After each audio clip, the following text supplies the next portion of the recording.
નમસ્કાર મિત્રો, દીપેશ્વરી જ્યોતિષમાં આપનું હાર્દિક સ્વાગત। મિત્રો, આજે આપણે વાત કરીશું શુક્ર રાશિ પરિવર્તન પ્રભાવ। આ શુક્રદેવનું રાશિ પરિભ્રમણ તે 28 થી 30 દિવસના ગાળામાં હોય છે। મિત્રો, આ રાશિ પરિવર્તનની અંદર શુક્રદેવ જ્યારે પરિવર્તન થતા હોય ત્યારે ઘણી બધી બાબતો શરીરથી માંડી અને આપણા શોખ, વ્યક્તિત્વ, દાંપત્ય જીવનની અંદર ઉથલ પાથલ મચાવે છે। 28 ડિસેમ્બર 2024ના રોજ રાત્રે 23:25 સમયે શુક્રદેવનું રાશિ પરિભ્રમણ થવાનું। મિત્રો, આ શુક્રદેવનું રાશિ પરિભ્રમણ દરેકના જીવનમાં નાની મોટી તકલીફો અને ક્યાંક શુભ શરૂઆત, શુભ સંકેત, મકાન સુખ, વાહન સુખ, દાંપત્ય જીવનની બાબતો,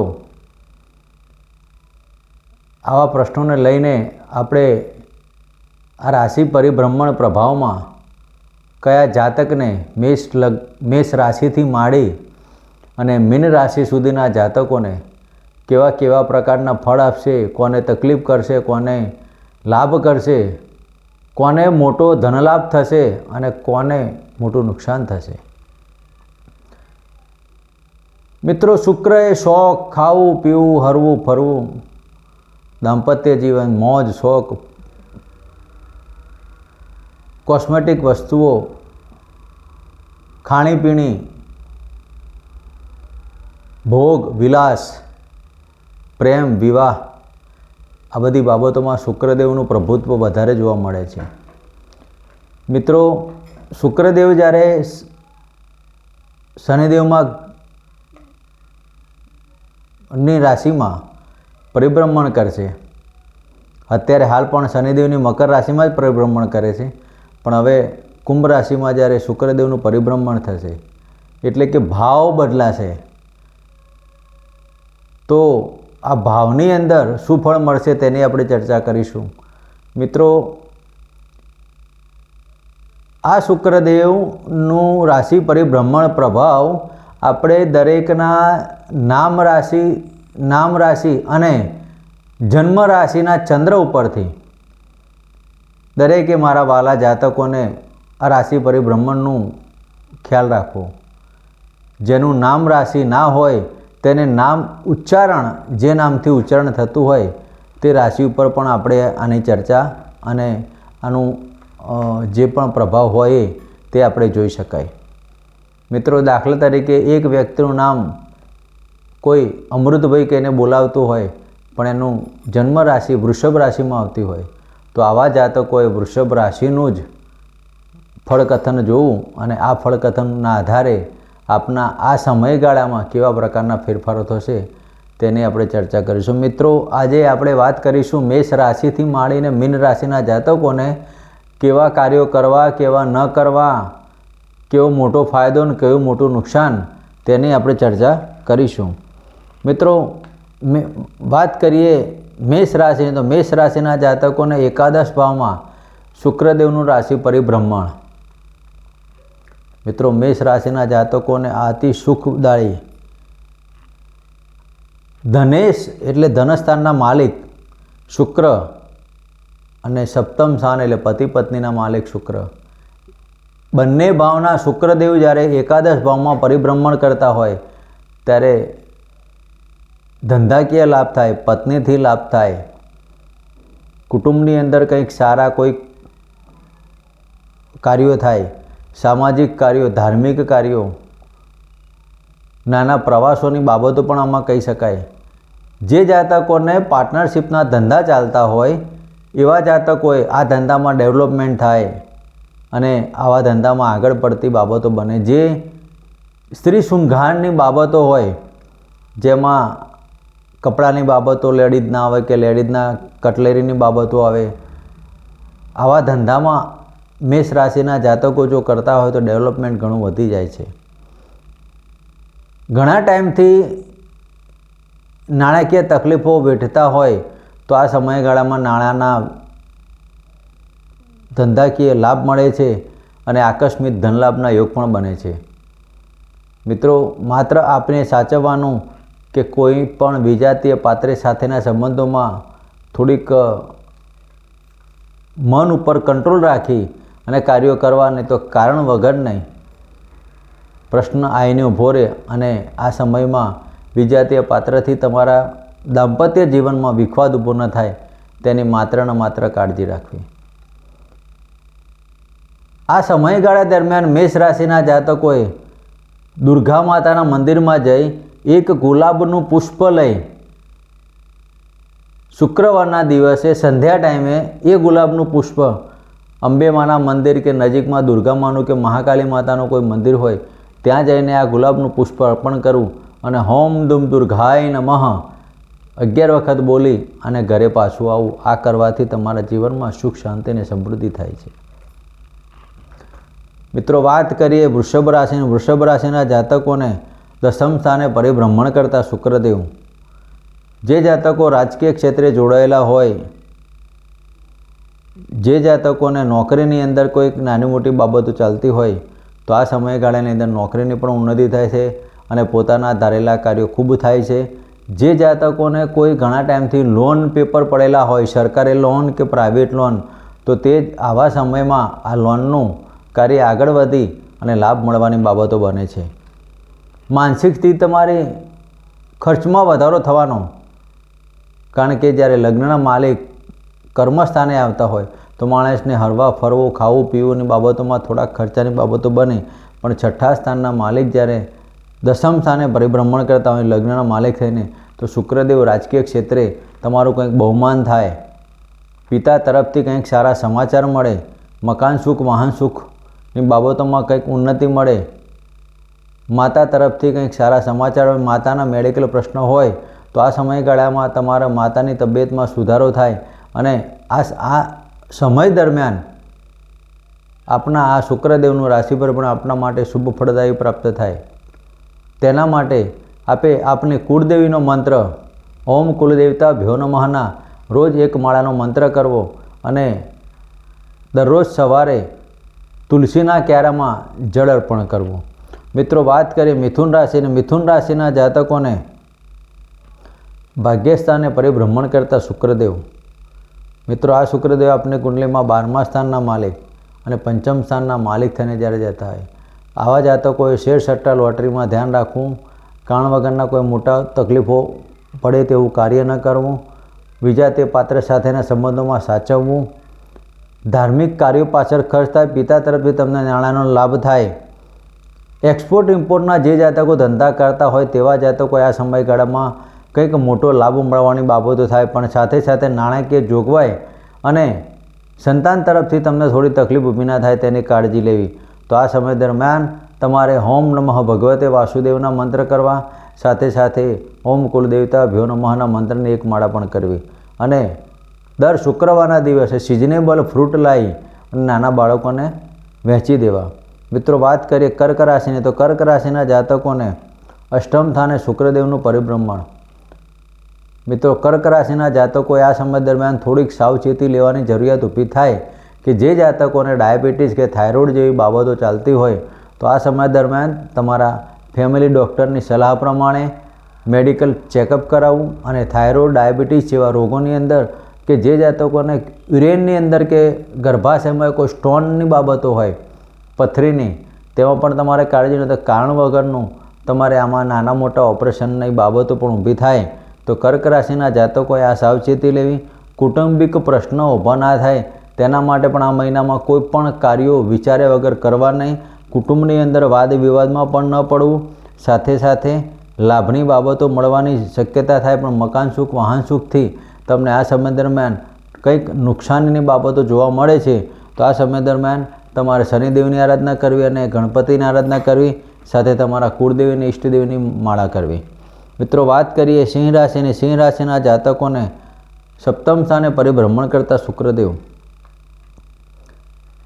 મિત્રો, દાંપત્ય જીવનમાં કંઈક ખટરાક ઊભો થાય, હરવું ફરવું ખાવું પીવું બાબતોમાં તમારું ડેવલપમેન્ટ બધે, પણ જ્યારે કોઈક વિજાતીય પાત્ર સાથે નાની મોટી બાબતો ચાલતી હોય તો આ સમય દરમિયાન તમારા કુટુંબની અંદર તેની જાણ થવાના કારણે તમારા દાંપત્ય જીવનમાં ખટરાક ઊભો થવાનો. તો સિંહ રાશિના જાતકોએ આમાં કાળજી લેવી. સાથે સાથે તમારા કરેલા કર્મોનું ફળ તમને મળવાપાત્ર છે. ધંધાકીય તમારું ડેવલપમેન્ટ થાય. પ્રેમ વિવાહની બાબતોમાં જો જાતકોએ પ્રેમ વિવાહ કરવા હોય તો કરી શકાય, પણ તમારા કુટુંબ તમારું અગેન્સ્ટમાં થાય અને તેના કારણે તમારા વાદ વિવાદમાં પ્રશ્નો ઊભા ના થાય તેના માટે કાળજી લેવી. મિત્રો, આ સમય દરમિયાન આપનું પરાક્રમ કરવાની બાબતોમાં પરાક્રમ, નાના ભાઈ બહેનો સાથે તમારે નાની વાદ વિવાદની અંદર કંઈક પ્રશ્નો ઊભો ના થાય અથવા પાડોશી મિત્રો સાથે કારણ વગરની ઉપાધિ ના આવે તેના માટે તમારે સૂર્યદેવને જરપણ કર્યું, કાળા કૂતરાને દૂધને રોટલી નાખવી અને શુક્રવારના દિવસે સુખડીનો પ્રસાદ ધરાવી અને મા અંબેના પગમાં અર્પણ કરી અને મા અંબાની માફી માગી અને આ સમય દરમિયાન તમારે આવા કાર્યો કરી શકાય. મિત્રો, વાત કરીએ કન્યા રાશિની, તો કન્યા રાશિના જાતકોને 6થા સ્થાનમાં પરિભ્રમણ કરતા શુક્રદેવ. મિત્રો, આ સમયમાં જે જાતકો નોકરી કરતા હોય અથવા તો ઘણા ટાઈમથી તમારા નોકરીની અંદર કોઈ પ્રશ્ન, નાણાકીય લેવડ દેવડના પ્રશ્નો પડેલા હોય તો આ સમય દરમિયાન તમારે એ નાણાં છૂટવાના યોગ પણ બની શકે છે. અને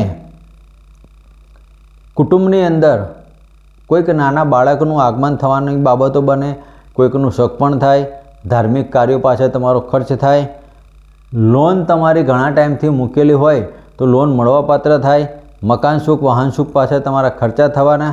સાથે સાથે તમારા કુટુંબની અંદર ખૂબ સારા સમાચાર કે સારી બાબતો બને તેવા યોગ ઊભા થવાના. કન્યા રાશિના જાતકોએ માતા તરફથી થોડી મોટી તકલીફ ઊભી થવાની. માતાને મોટી તકલીફ ઊભી ન થાય તેની પણ તમારે કાળજી રાખવી. પત્ની તરફથી તમને મેડિકલ પ્રશ્નો ઊભો ના થાય તેની પણ તમારે કાળજી રાખવી. સાથે સાથે તમારા ભાગ્યની બાબતોમાં થોડીક તકલીફોને બાદ કરતાં સુખ શાંતિની સમૃદ્ધિ ઊભી થાય. મિત્રો, કન્યા રાશિના જાતકોએ આ સમય દરમિયાન તમારા શુક્રવારના દિવસે તમારા પત્નીના પસંદગી પ્રમાણેનું કોઈ ફ્રૂટ અથવા કોઈ મીઠાઈ તમારા પત્નીને અર્પણ કરો તો આ સમય દરમિયાન તમને ખૂબ ફાયદો થવાનો. મિત્રો, વાત કરીએ તુલા રાશિની. તુલા રાશિના જાતકોને 5મ સ્થાને પરિભ્રમણ કરતા શુક્રદેવ.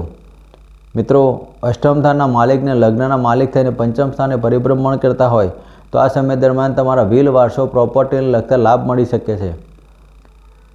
ઘણા ટાઈમથી કોઈક મેડિકલ પ્રશ્નો હોય તો આ સમય દરમિયાન સોલ્વ પણ થાય છે. માનસિક સ્થિતિમાં તમારો જ્ઞાનમાં વધારો થઈને આધ્યાત્મિક જ્ઞાનમાં વધારો થવાના કારણે તમારું પદ અને પ્રતિષ્ઠામાં પણ વધારો થાય છે. આ સમય દરમિયાન તુલા રાશિના જાતકોએ ઉપલા અધિકારીઓ સાથે તમને વાદ વિવાદ કરતાં પણ તમારું માન સન્માન વધવાનું અને આ સમય દરમિયાન તમારા લાભની અંદર અને નાણાંમાં આકસ્મિક ધનલાભ થવાનો. આ સમય દરમિયાન આપે કરેલા કાર્યોનો ફળ પણ અમને તાત્કાલિક મળવાનો. મિત્રો, આવા જાતકોએ જો સંતાન પ્રાપ્તિની ઈચ્છા રાખતા હોય તો આ સમયમાં તમે ડેવલપમેન્ટ કરી શકો છો, પ્લાનિંગ કરી શકો છો અને આ સમયમાં કરેલા કાર્યોમાં આપણે સંતાન પ્રાપ્તિનો યોગ પણ બની શકે છે. તો આ સમય દરમિયાન તમારા ઈષ્ટદેવ કુળદેવીની એક માળા કરો અને આ સમયનો લાભ લો. મિત્રો, વાત કરીએ વૃશ્ચિક રાશિની. વૃશ્ચિક રાશિના જાતકોને 4th સ્થાને પરિભ્રમણ કરતા શુક્રદેવ. 4થા સ્થાને શુક્રદેવનું પરિભ્રમણ. મિત્રો, મકાન સુખ વાહન સુખની અંદર માતાથી તમને ચિંતિત કરાવે. મકાન સુખ વાહન સુખમાં તમારી થોડીક બાબતો ઊભી થાય, વાહન સાચવીને ચલાવો.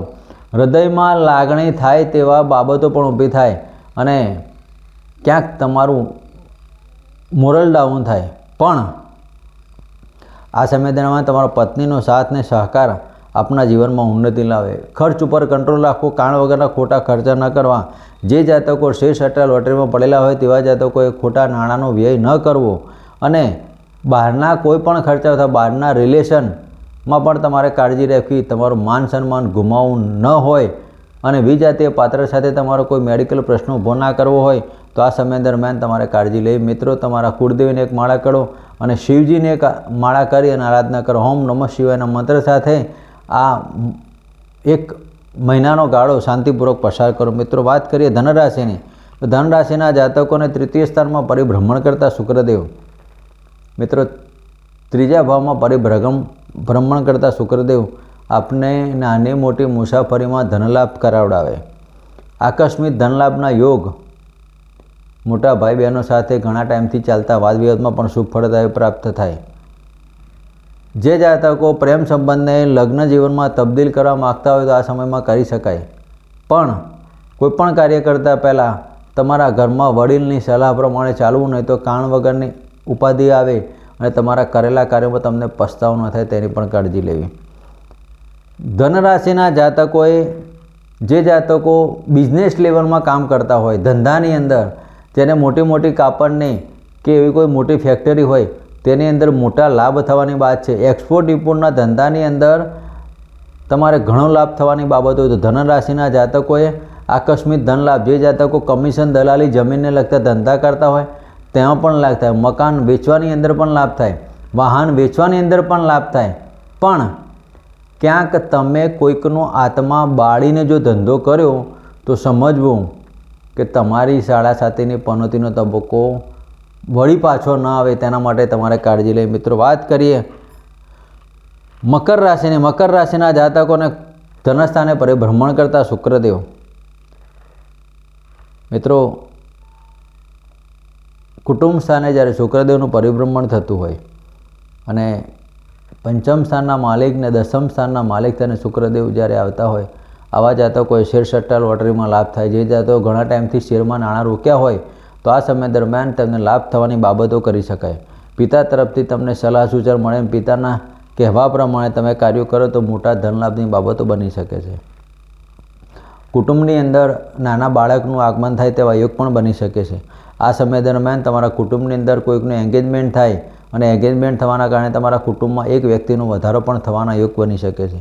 તો મકર રાશિના જાતકોએ આ સમય દરમિયાન નાણાકીય લાભ મળવાના અને દરેક બાબતોમાં તમારી ઉન્નતિ થાય. મેમરી પાવરમાં, તમારું બોલવાની ભાષામાં તમારી ચપળતા આવે અને વાણીથી તમારે ઘણા સંબંધો ડેવલપ થાય. તો આ સમય દરમિયાન તમે તમારા માતા પિતાના ચરણ સ્પર્શ કરી કુળદેવીને એક માળા કરો અને શિવજીની આરાધના કરો. મિત્રો, વાત કરીએ કુંભ રાશિની. કુંભ રાશિના જાતકોને લગ્નમાંથી પરિભ્રમણ કરતા શુક્રદેવ. મિત્રો, ચતુર્સ્થાનના માલિક અને ભાગ્યસ્થાનના માલિક થઈને જ્યારે લગ્નમાં પરિભ્રમણ કરતા હોય, ત્રિકોણના માલિક કેન્દ્રમાં. મિત્રો, કુંભ રાશિના જાતકોને શાળા સાથેનો તબક્કો તો ચાલે જ છે, પણ આ સમય દરમિયાન આ મહિનાની અંદર ઘણા ટાઈમથી તમારે નાણાકીય પ્રશ્ન ગૂંચમાં પડેલા હોય તો તેમાં સોલ્યુશન આવે અને આ સમયમાં તમે કોઈ કમિશન દલાલીના કાર્યો કર્યા હોય તો તેમાં લાભ મળવાની બાબતો છે. પણ મકાન સુખ, વાહન સુખમાં તમારે કાળજી લેવી. ક્યાંક તમારી માતાને તકલીફ ઊભી ન થાય તેની પણ કાળજી. ધાર્મિક કાર્યો પાછળ તમારો ખર્ચ થવાનો, સાથે સાથે ખાવા પીવાની બાબતો, ઇલેક્ટ્રોનિક સાધન કે ઘરની અંદર ક્યાંક તમારે શોખની વસ્તુઓ લાવવાના ઈચ્છા થાય અને તેમાં તમારો નાણાંનો ખર્ચ થાય. તો કુંભ રાશિના જાતકોએ આ સમય દરમિયાન તમારા ઘરની અંદર એક ઘીનો દીવો પ્રગટાવી અને શિવજી અને કુળદેવીની આરાધના કરી. મિત્રો, વાત કરીએ મીન રાશિની. તો મીન રાશિના જાતકોને 12મા સ્થાને પરિભ્રમણ કરતા શુક્રદેવ. મિત્રો, મીન રાશિના જાતકોએ 100% સાચવીને કાર્ય કરવું, કેમ કે વિજાતીય પાત્ર તમારું સામેથી આવે અને વિજાતીય પાત્ર સાથે તે આકર્ષણ થાય અને આ સમય દરમિયાન તમારી પદ અને પ્રતિષ્ઠામાં તમારું હાનિ થાય. તેવું ન થાય તેના માટે તમારે કુળદેવીની આરાધના કરવી. તમારે એક માળા 99 મંત્ર ઓમ એમ રીમ ક્લીમ ચામુંડાઈ મંત્રથી કરવી. જો તમે આ સમય દરમિયાન કોઈ વિજાતીય પાત્ર સાથે રિલેશન બનાવ્યા તો 100% તમારા શરીરની અંદર કોઈક એવું ગુપ્ત રોગની બાબતો બને અને ગુપ્તના રોગની અંદર તમારો મેડિકલ પ્રશ્ન ઊભો થાય. આ સમય દરમિયાન થાઇરોઇડ, ડાયાબિટીસ જેવા આ જાતકોને હોય તેમાં રોગમાં વૃદ્ધિ થવાની બાબતો પણ કરી શકાય. તો આ સમય દરમિયાન તમારે શિવજીની આરાધના કરવી અને તમારા કુળદેવીને એક માળા કરવી. મિત્રો, આ અમારી ચેનલ આપે અમારા વિડીયોને છેક સુધી નિહાળ્યો તે બદલ આપનો ધન્યવાદ અને મારી દરેકને વિનંતી કે આ અમારી ચેનલને લાઈક કરો, સબસ્ક્રાઈબ કરો અને શક્ય એટલી દરેક રાશિવાળાએ પૂર્ણ આનું ફળકથન જોવું અને આ ફળકથન આપનું સચોટ થશે અને આવા નાના મોટા ઉપાય કરવાથી આપના જીવનમાં 100% ઉન્નતિ થાય. મિત્રો, આપની દીપેશ્વરી જ્યોતિષમાં હાર્દિક સ્વાગત. જય માતાજી, જય શ્રી કૃષ્ણ.